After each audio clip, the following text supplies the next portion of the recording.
This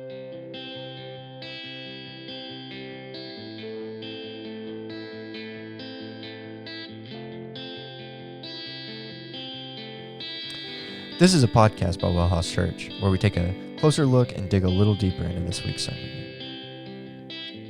How's it reading, Bible nerds? Hey. How you doing?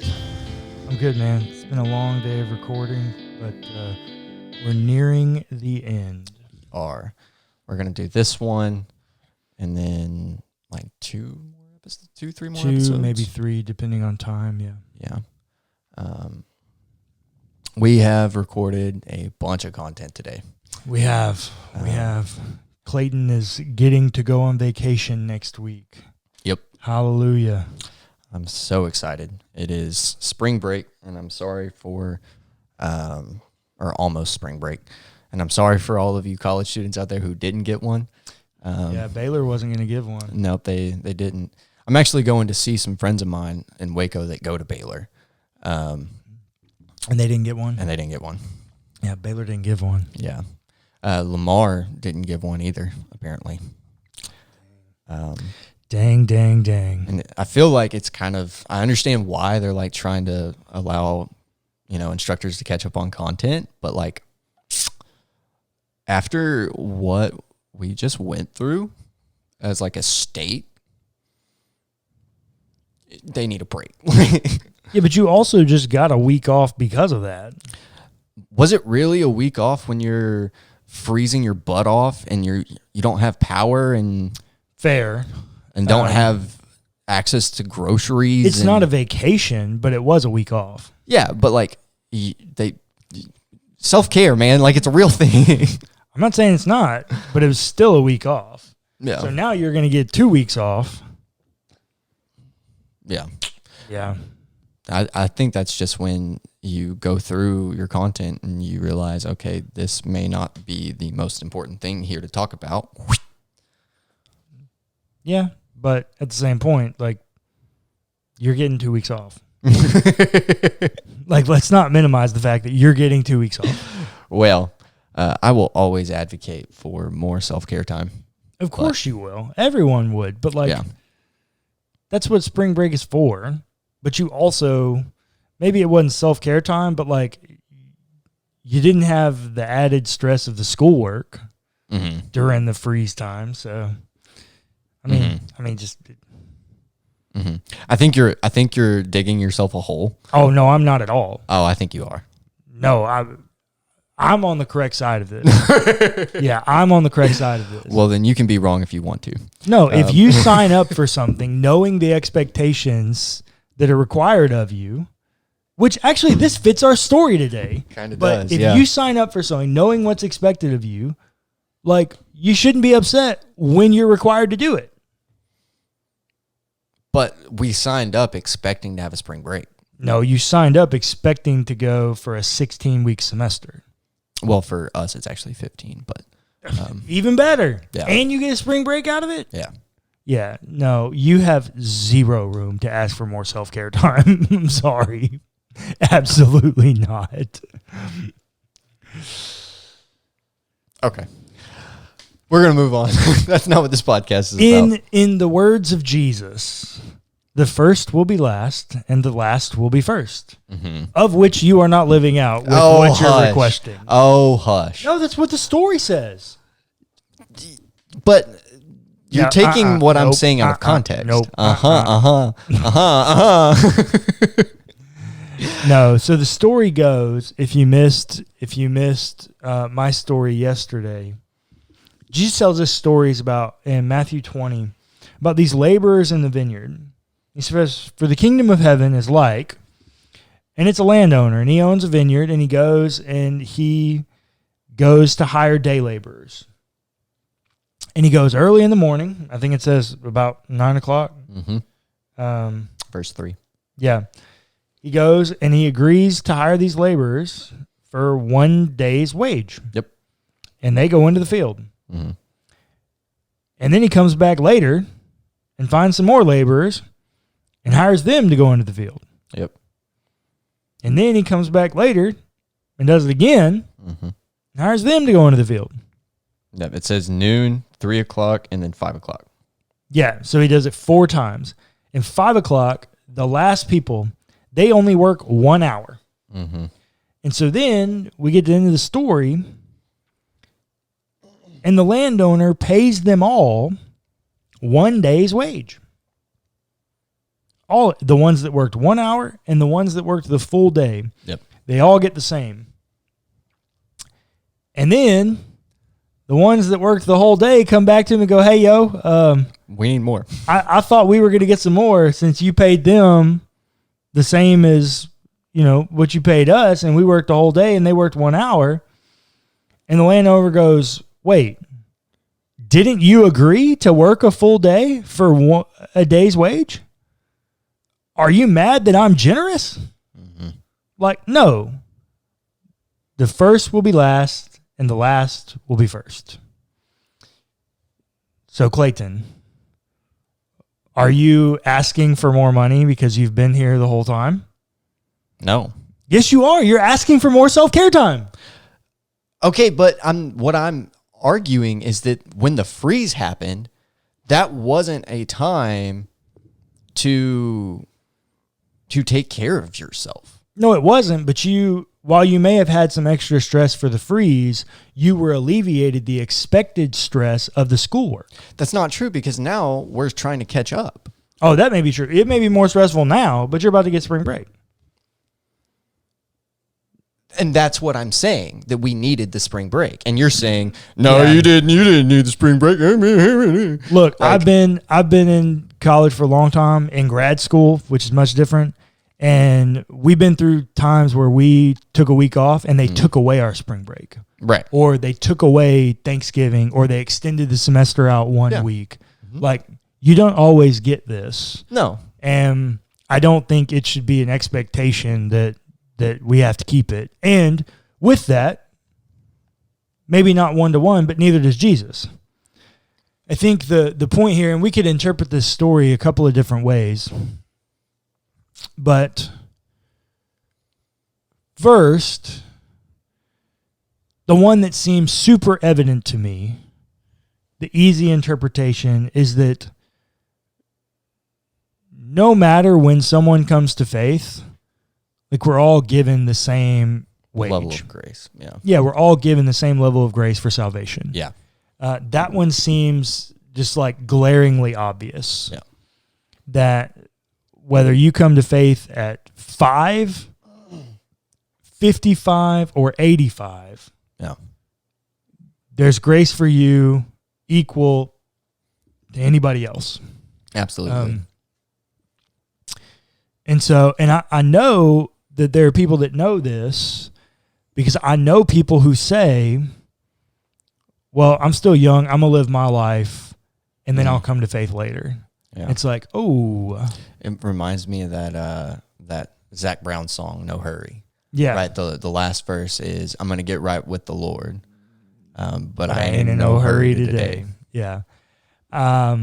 Maybe that's not the right attitude. It's definitely because not. In the story, the people that are still sitting there at 5, the landowner asks them, why are you standing around? Why are you standing around not doing anything? And their response is great. Mm-hmm. Nobody's hired us to do anything. Like, nobody's contracted us. Mm-hmm. And he says, come on. And that's the generosity of the landowner. Yeah, for sure. Right? And as is the case with Jesus. That's the generosity of Jesus. Yeah. That he freely gives to those who are contracted late, the same as those who were contracted early. Now, the other thing is, Jesus' own interpretation of the parable in the last verse 16. So the last will be first, and the first will be last. When you hear that, what do you think of? I don't know. I always think about your triangle thing. Yeah. Okay. So for those of you who are not watching on YouTube, you can't see this, but if we think about the world as a triangle, a pyramid, think about it in classes, right? So the wealthy and powerful are at the top, and then it works its way down to working class or homeless or any of those kinds of things. That's a normal pyramid. Jesus turns it on its head. Yeah. So that the wealthy and powerful at the bottom and those who are more vulnerable make it to the top. Yeah. And Jesus says the kingdom of heaven is like a landowner who does this. And so I think it's twofold. Number one, whatever the kingdom of heaven is like, so should the people of the kingdom of heaven act in the world. Yeah. On earth. That's the whole point of this story series, On Earth as It Is in Heaven, that the things that are enacted in heaven and through the God of heaven should be enacted through the people of God on earth as it is in heaven. And so what do we do? And I'll be honest, as an Enneagram 3, I am immensely guilty of this. I walk into a room, I immediately know who the most powerful, wealthy, and influential person in that room is. My natural desire is to spend the rest of the time that I'm in that room trying to meet that person. And we do that, right? How often do you see out in the world someone see a famous person and they want to take a picture with them, but equally there's a homeless person right there that they don't care about at all? Yeah. Or just the normal, everyday, Joe Blow, single mom that works 3 jobs, right? Yeah. Who is truly a hero. Yeah, that's what I was about to say. An honest to God superhero. Yeah. And yet we don't care about them. Yeah. Because we don't actually embody living this reality of the upside down kingdom. Yeah. That the first will be last and the last will be first. And I think we all want to be first. Yeah. I am so guilty of this as an Enneagram 3. Enneagram 3s want to win at all costs. Yeah. Like, don't care who I got to step on to win, I'm going to win. And I always... What are you laughing at? I'm sorry. I was thinking about, so like, if you guys don't know, our family likes to play games. Yep. And we were playing Spades last night, and Spades is a team game. Yep. And me and Cullen were on a team, and our parents were on the other team. And if you, so like the way you end up having to play cards is you have to follow suit with whatever's led. Right. And if you play out of suit when you still have something in your hand that fits, it's called a renege. Yep. And 200 points. Yeah. And our mom last night unintentionally reneged. And as soon as Cullen realized it, he throws his cards down and goes, renege! Yeah. I want to win at all costs. Our mother, of all people, the woman who took care of me my whole life. No grace when it comes, no holds barred when it comes to me winning. That's why I was laughing. Yeah. But I'm super guilty of this. I want to win at all costs. And a lot of times that means, there was a time where I did a lot of travel speaking at places.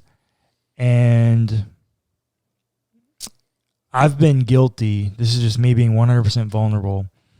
I've been guilty of not praying about whether or not I was supposed to go speak somewhere, and only accepting ones that had the largest venue. And that's not the way we live out this reality. No. That's not the way we live out an experience of the kingdom of heaven in this way. When Jesus says the first will be last and the last will be first, it's a call to stop trying so hard for advancement. Yeah. That's what the first laborers are doing at the end. They're coming to them saying, hey, we know the terms we agreed to, but we want advancement. Yeah.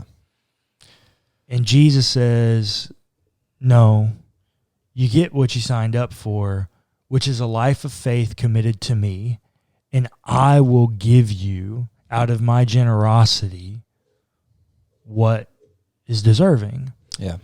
Now, sometimes that means blessing. Right. Sometimes it doesn't. Yeah. And to live this way, that the last will be first and the first will be last, is extremely difficult for a lot of people. Yes. I imagine if you're an Enneagram 9, it's probably not that hard. No. Especially if you surround yourself with a bunch of people who are trying to embody this. It's just kind of go with the flow kind of thing. But for the more aggressive numbers, the 1s, the 3s, the 8s, the 7s, it's just really hard. Yeah. Can I come at it from a social work perspective for a second? Sure. So whenever I hear this, my brain does the social work thing that it does. And it is similar to your perspective. It's also different. It makes me think about equity. The idea that, and whenever I say equity, I don't mean equality. Right. Equity is the idea that there is this unlevel, unfair advantage given to one population. And to offset that as a tool to reach true equality, you offset it the other way. Right. And that's what this reminds me of, right? When he comes back later in the day and he says, why are y'all all standing around? Well, nobody's hired us. We haven't been given the opportunity. We're the last of the lot. We're the last. So, therefore, when he hires them and pays them the same, that was an equitable thing to do. Right. And that is not only how God treats us, that's how we should treat other people as well. Yeah. I think for me, I would agree with you. I think I would ground it in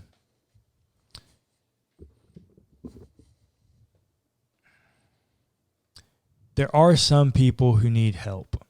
They just need a little bit of help. Mm-hmm. Now, notice the landowner's not hiring anyone to be the manager, the superintendent of the vineyard. No, they're all working the same job. They're all working the same job. We're all at entry-level places. Yeah. And so I think that there's something to be said there. We're not talking about a specialized thing. They're tending, they're weeding, they're picking grapes, they're harvesting, right? They're doing things that day laborers do. But I also think that no matter what,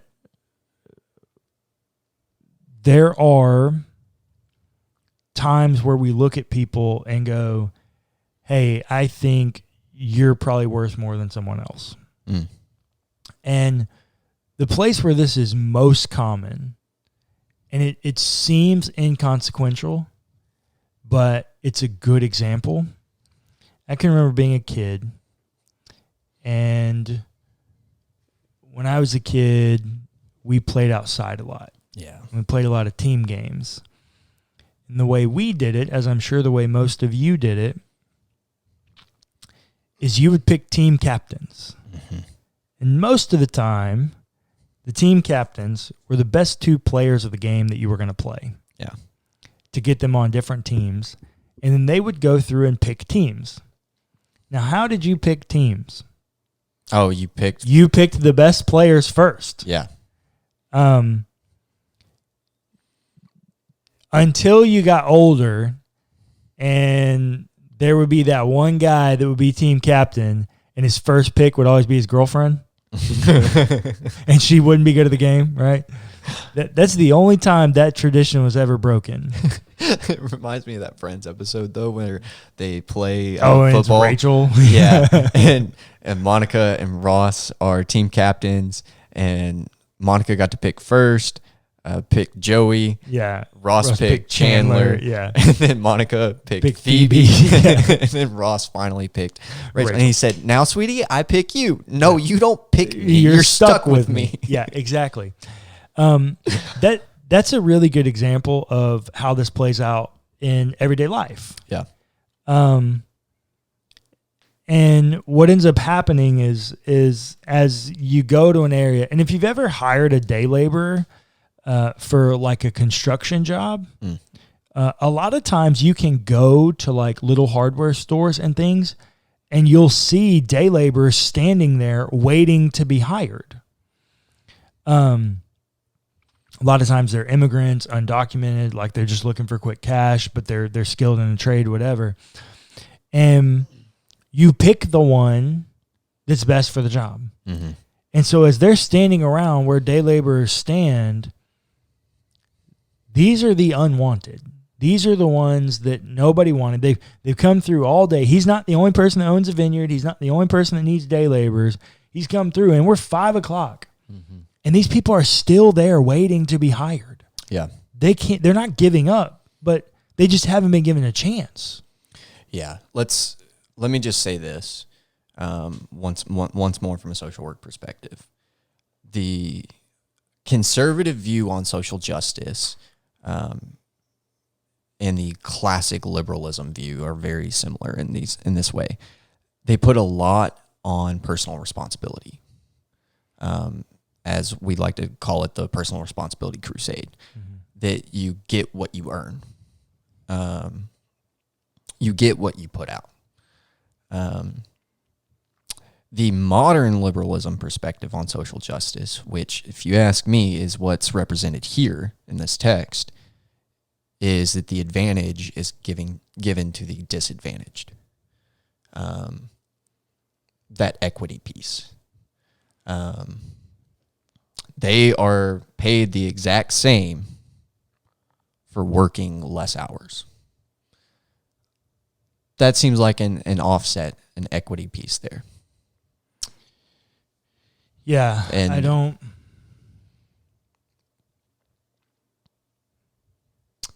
Yeah, so say what you're saying again. So, like in a different way. Yeah, because it still is about personal responsibility. It is. Right. They're working. Still standing there waiting to be hired to work. Yeah. And for sure. They're not given I don't know. What my point is. And I'm not trying to make an economic or a political statement here. I'm making a general statement on how we should look at and treat people. Okay? The personal responsibility crusade is all about if you didn't work as hard, you deserve less money. Mm. Or if you are unable to, sorry. Mm-hmm. Right? It was my responsibility. It was my job. I did it. I deserve all the credit. I deserve all the money.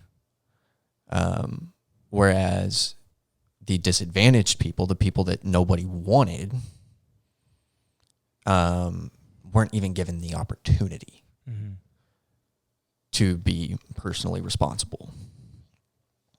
Thus, when he treats them equally and pays them equally, he is giving them an advantage.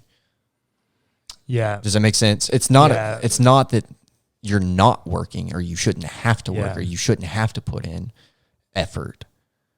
It's that even if you are disadvantaged in some way, shape, or form, you deserve to, or the right ethical way to handle it is to help them get to a place where they can be personally responsible. Does that make sense? Yeah, that's fair. I know what you're saying, and I largely agree with it. I don't like the term disadvantaged and advantage.